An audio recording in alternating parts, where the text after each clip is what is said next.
Capítulo 4. O meu cunhado acabou por convencer-nos a vender a fábrica sob o pretexto de que ia ser nacionalizada pelos comunistas e que já havia uma comissão de trabalhadores prontos para tomarem o comando. Em poucos meses gastou todo o dinheiro referente à parte deles em prostitutas, casino e bebidas. Já o meu tio fez uma sociedade com um funcionário da gráfica do pai da Maria, um tal de Picarote. Convenceram o proprietário que os comunistas iriam roubar-lhe a oficina e ele ficaria sem nada. E assim conseguiram fazer um negócio da China, altamente vantajoso para eles. Fizeram um contrato de exploração da gráfica por 7.500 escudos por mês, mas pouquíssimo tempo depois convenceram o dono a vendê-la por 600.000 escudos, uma quantia irrisória, pois pouco tempo depois seriam eles a vendê-la com lucro de quase 1000%. Soube pela minha paciente que nesse ano de 1974, pela primeira vez, tiveram um Natal com direito a pequenos luxos. O pai permitiu que cada um escolhesse um artigo ao seu gosto numa papelaria de artigos finos, em Matosinhos. Imagino que lhes tenha proporcionado muita alegria, mas não tenho dúvidas que foi sol de pouca dura. Ela ia regularmente às consultas e cedo fiquei a saber que eu era a única pessoa com quem conversava sobre a sua vida. Estes momentos eram cruciais para estabelecer algum equilíbrio psicológico. Do meu lado, confesso que a dada altura a abordava como caso de estudo para a minha tese. Era um exemplo claro das consequências negativas da carência de dois aspectos-chave na construção da personalidade ao longo do desenvolvimento: a comunicação e o afeto. Crescera num meio em que, se em casa era vítima de atos de violência gratuita e se refugiava na casa de uma vizinha, ficava a saber que afinal o que sofria em casa era leve comparado com outras realidades. Por outro lado, havia na vizinhança mais duas famílias de surdos, e era com eles que os seus pais se davam. A Maria tinha um grave atraso na aquisição de linguagem, mormente vocabulário, quando ingressou na escola primária, e a professora fez questão de lhe lembrar, diariamente, o quanto era atrasada e estava condenada ao insucesso. Porém, os verdadeiros traumas, aqueles que sulcaram rasgos fundos na sua personalidade, por onde a segurança e a autoestima fugiam sempre, foram aquilo que tecnicamente identifiquei como abusos sexuais, embora para muitas pessoas da minha geração e desses meios fossem aspectos quase normalizados. Não tive dúvidas que se trataram de atentados graves à integridade física e psicológica da minha paciente, e sei que mesmo com o meu acompanhamento e todo o desenvolvimento pessoal que fez com outras ferramentas, as consequências desses abusos persistiram pela vida fora.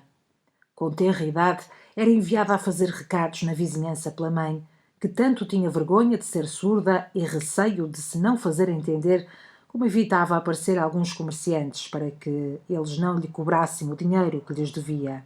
Nada de novo ver uma criança naquela zona pescatória do Porto, naqueles anos, sozinha na rua, a carregar compras, bilhas com água, roupa em bacias.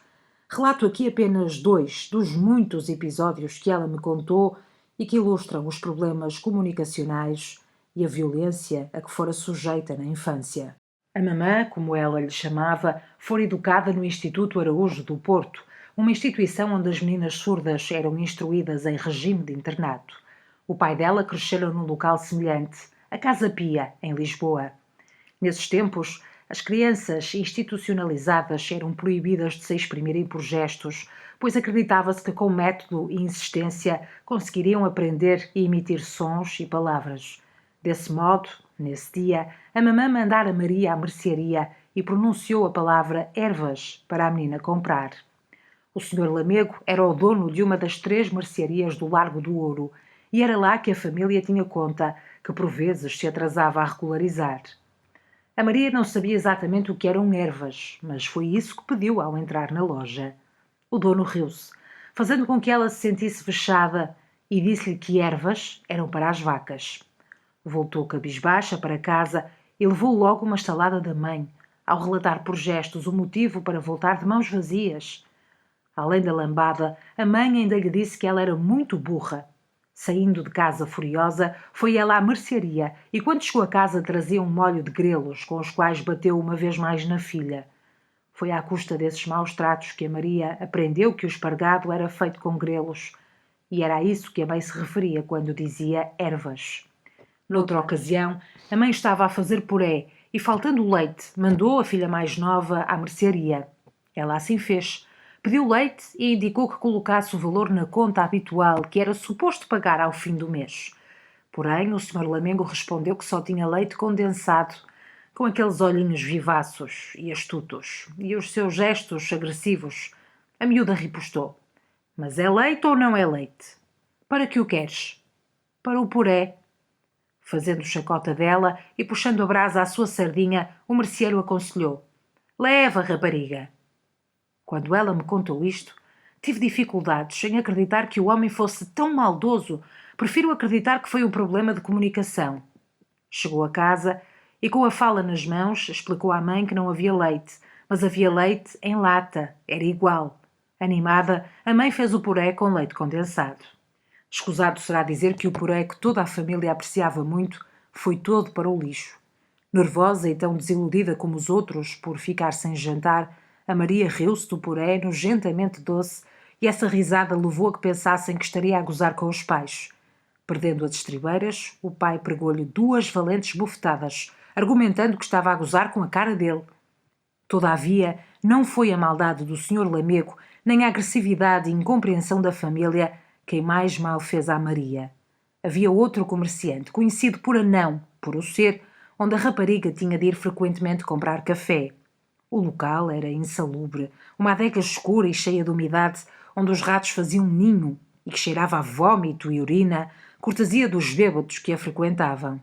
Distava da casa dos pais uns 100 metros. Ficava logo depois do dobrar da esquina, mas percorrer essa distância era para ela uma autêntica tortura. Quando a menina chegava, o anão subia a um degrau para conseguir tirar o café para a cafeteira que ela levava de casa. Mas antes de tirar o café, chantageava. Maria, para te dar o café tens que vir aqui. A rapariga, com um medo horrível, dobrava o balcão. Encostava-se a medo com as costas ao mesmo balcão. Era tão pequena ainda que provavelmente do exterior mal se veria a sua cabecita. Então esse homem verme punha a mão por baixo dos vestidos pobres da Maria. Introduzia os dedos por baixo da cueca da inocente criança e inseria-os na vagina. Ela não gritava, com terror do que pensariam as pessoas que soubessem do sucedido e com pavor dos castigos paternos. Ia dizendo que estivesse quieto, que tirasse as mãos. Aqueles minutos, enquanto a caneca se enchia dos primeiros 2 cafés, pareciam horas. Largava-a quando a cafeteira estava cheia. Nesses segundos de sofrimento, ele dizia-lhe que ela não podia contar nada a ninguém. Ameaçava e atemorizava ainda mais. O medo foi avassalador e durou anos, só cessando quando abriu outra adega na zona e não a mandaram mais ao anão. O desconhecimento do corpo, as ameaças, o medo e falta de compreensão familiar contribuíram para que este tipo de situações fosse recorrente, e não tenho dúvidas que se fôssemos apurar todas as vítimas deste tipo de abuso, o número seria assustador. Arrisco-me, porém, a dizer que este não foi o pior dos males na vida desta rapariga enquanto pré-adolescente. Ela tinha 2 irmãs mais velhas, Ana, com 17 anos, e Antónia, que tinha 14. Todas, na sua infância, desde a tenra idade, ajudaram os pais na elaboração da gráfica, sustento da família, com muitas dificuldades económicas e financeiras. Trabalhavam muitas vezes até às tantas da noite, depois de a Maria vir da escola e Ana e Antónia dos seus empregos. Os ordenados eram entregues aos pais, que apenas lhes davam ao cêntimo o montante para a compra do passe que permitia o acesso a transportes públicos para irem trabalhar. Pelos relatos da Maria e pelo que eu próprio observara quando acompanhei o meu tio, não sei se de facto os empregos existiram, ainda que parcialmente, ou se dedicavam exclusivamente à prostituição, disfarçada com empregos ditos normais. A verdade é que Ana e Antónia saíam muito à noite e era habitual o pai exigir que a Maria acompanhasse a Ana nas suas saídas noturnas. Para seu terror, a Maria entrava com a irmã em viaturas conduzidas por indivíduos do sexo masculino que ela não conhecia e que ficavam contrariados com a sua presença. Não costumava ser o mesmo indivíduo, iam variando de encontro para encontro. A Maria era colocada sempre no banco de trás. A irmã dizia-lhe que tinha que dormir e estar caladinha e dava-lhe uma manta. A manta cobria o imenso medo de Maria naquelas viagens que duravam cerca de 15 a 20 minutos. Se ela adormecesse, tudo teria sido mais fácil. Contudo, o pavor impedia-a de relaxar. O carro era então estacionado em locais ermos e cheio de vegetação. Aí ficariam provavelmente 1 hora. A Maria escondia-se no cobertor e rezava a Deus para que nada de mal lhe acontecesse a ela nem à irmã. Os sons dos gemidos e outros perfeitamente irreconhecíveis, os silêncios suspeitos e a agitação que fazia abanar o carro causavam tanto terror que o seu coração parecia que ia saltar do peito. O medo tenebroso impedia-a de levantar a manta e espreitar. Ela estava convencida que no banco da frente se travava uma luta terrível e que a irmã estava a ser assassinada. De todas as vezes se surpreendia quando tudo acabava e via a irmã tranquila no regresso a casa. Entretanto, chegavam a casa e as recomendações de Ana a Maria era que estivesse caladinha e nada contasse aos pais do que tinha acontecido. Ela, completamente baralhada, pensava que a segurança da irmã estava em causa e o melhor era guardar aquilo tudo para si. Só mais tarde veio a saber que Antónia e Ana trabalhavam num bar de alterne, embora não fizesse ideia do que se passava num estabelecimento desse género. Ninguém lhe podia dizer, era tabu à época. Habituara-se a ouvir dizer que as irmãs eram putas e percebia que era uma palavra viscosa, nojenta, caluniadora, condenatória, perversa, embora não fizesse ideia o que significava em termos práticos. Não fazia ideia o que era uma relação sexual. As suas noções sobre as alterações fisiológicas da adolescência eram muito básicas e tinha vergonha do seu corpo. Quando teve a primeira menstruação, viveu o acontecimento com consternação. Ninguém a prevenira para isso. Sabia vagamente que os homens se interessavam pelo corpo da mulher, mas de que modo? E foi neste contexto desregulado que se apaixonou por um rapaz da mesma idade e viveu um carrossel emocional impossível de controlar. Numa das consultas, tentei perceber porque é que a Maria tinha estado ligada ao caso do cigano. Os surdos no Porto reuniam-se em comunidade como grupo desportivo antes do 25 de abril de 1974 e já como associação não governamental depois da Revolução. Tal como outros cidadãos, eram vítimas e queixosos em situações de recurso à justiça. Não havia a profissão de intérpretes de língua gestual, e a Maria, que era conhecida pela comunidade por ser coda, isto é, filha de pais surdos, e tinha a competência de conseguir comunicar com os surdos pela língua gestual, era por vezes solicitada. Percebi que, sendo uma garota sofrida e com autoestima muito baixa, ficava muito feliz, sentindo-se valorizada e útil quando a chamavam para interpretar os surdos, para que se defendessem, testemunhassem ou acusassem em igualdade de oportunidades com os outros cidadãos ouvintes. Às vezes a própria polícia ia buscá-la à casa num veículo oficial para ajudar em interpretações de cidadãos surdos. A vizinhança vaticinava logo. Já não bastava às irmãs, agora esta vai presa. A Maria lembra-se especialmente de uma dessas viagens. Procurava-se alguém que se presumia ter fugido para a Rua Escura, no bairro da Sé, no Porto. Acompanhada pelos polícias, percorria as ruelas, a antever por cortinados estranhos e coloridos, antros de maldade, de droga e prostituição. Na altura, ignorava os meandros da atividade, mas o cheiro, a degradação das casas, o palavreado feio, tudo apontava para um cenário de perdição. A missão foi infrutífera, porque não apanharam o suspeito. Quando chegou a casa, encontrou um clima igualmente ameaçador. A Ana escondera com roupas largas uma gravidez proibida e clandestina.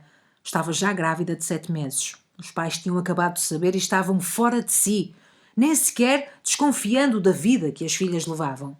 Antónia já devia saber da situação da irmã, porque andavam sempre juntas e eram vistas em lugares comuns, mas fora cúmplice no encobrimento.